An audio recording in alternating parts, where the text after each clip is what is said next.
2 years after the OceanGate Titan submersible imploded in the Atlantic near the wreckage of the Titanic, killing 5 people on board, including the company's co-founder, pilot, and CEO, we're getting some official answers today about why the tragedy occurred. The U.S. Coast Guard has now released its report calling the incident a preventable disaster.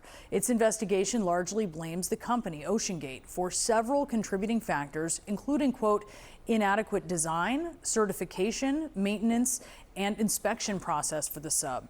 The report says that all 5 people on board died instantaneously. CNN's Tom Foreman is with us now.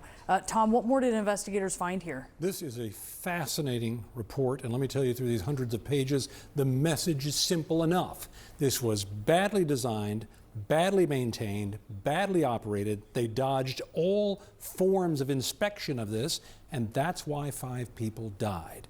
If you look at some of the details, they talked about the design of this thing. There's a carbon fiber hull that basically is glued to these rings at the end where they put the caps on. These people are bolted inside. There is no way for them to get out under any circumstances without somebody outside helping them. No meaningful analysis on the life cycle of a carbon fiber hull. Carbon fiber sounds like a big word. It's a great material. It's wonderful, but it is these interlaced layers, and carbon fiber is either great or it has totally failed. There's not a lot of in between. When it starts failing, it fails. They weren't watching that carefully enough. They were over-relying on a real-time monitoring system.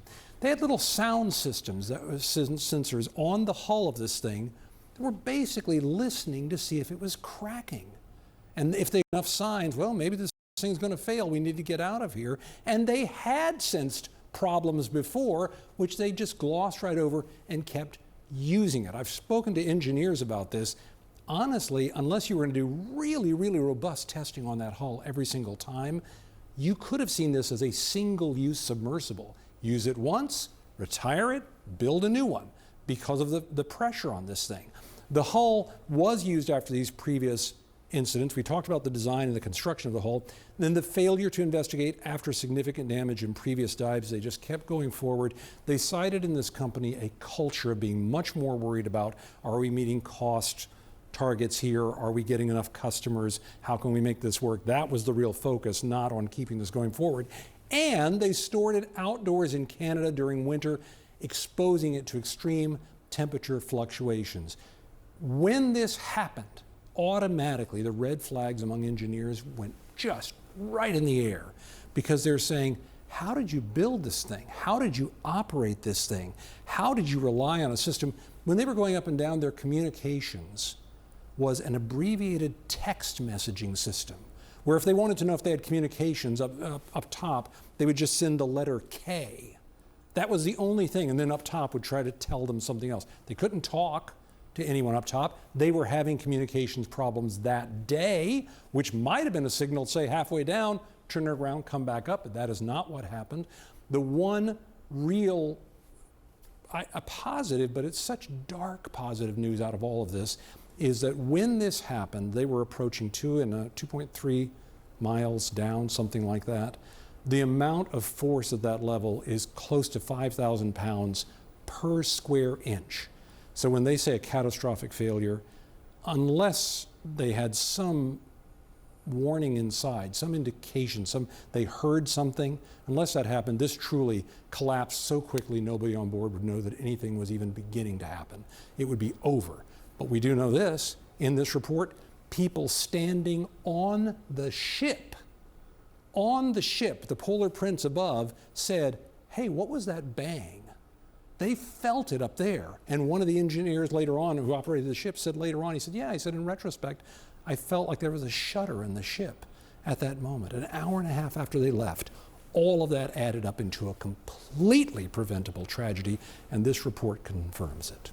Yeah, it's so sad. It is just, it's worth going online and reading it to see how people can get carried away and commit the most terrible mistakes. Yeah.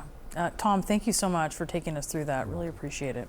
Just in, a preventable disaster. That's how the newly released U.S. Coast Guard report is framing the loss of the Titan submersible.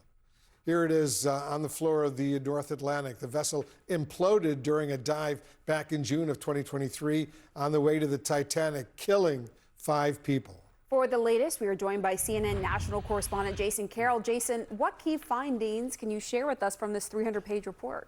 Well, Pamela, first things first. The findings of this Coast Guard report will, in all likelihood, come as no surprise to several of OceanGate's former employees who, you'll remember, testified last September about many of the problems, many of the safety issues that they saw, issues that they also saw with OceanGate's former CEO, Stockton Rush. Now, this new report from the Marine Board of Investigation concluded, as you say, this was an accident that was preventable. The report also outlines several contributing factors that led to the implosion, saying in a statement, the board determined the primary contributing factors were OceanGate's inadequate design, certification, maintenance, and inspection process for the Titan. For example, the board found that OceanGate didn't bother to investigate safety issues with the Titan's hull after an incident back in 2022 where a loud banging was heard.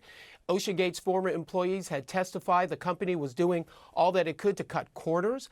The report also found that the company did all that it could to avoid oversight by the scientific community, saying Mr. Rush, in his dual role as CEO and as the acting master or pilot of the Titan submersible, exhibited negligence that contributed to the deaths of 4 individuals.